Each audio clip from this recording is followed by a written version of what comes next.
And అలాగే ఒకరోజు మా అమ్మ కాల్ చేసింది. అంటే ప్రతిసారి కాల్ చేస్తూనే ఉంటుంది. కాకపోతే అవునరా నువ్వు సినిమా చేస్తున్నా అని చెప్తున్నావు కదా, ఏ సినిమా చేస్తున్నావు ఏంటి అంటే, ఆ రోజు మా అమ్మకి స్టోరీ చెప్పాను అనమాట. Little bit. అమ్మ ఇలాగా మనం బాపనేదిలో టీవీ ఉంటుంది కదా, మనం అక్కడికి వెళ్ళి చూస్తున్నాం కదా బాపనయ్య వాళ్ళ ఇంట్లో అంటే, అవునరా అని చెప్పి ఆమె స్టోరీలు చెప్పడం స్టార్ట్ చేసింది.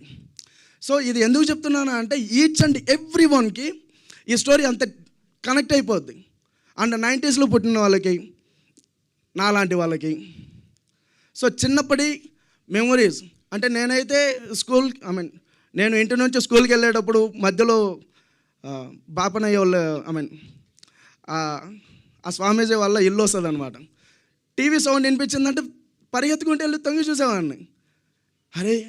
అరే చిరంజీవి వాయిస్ వస్తుందిరా, అరే సినిమా వస్తుందిరా అని.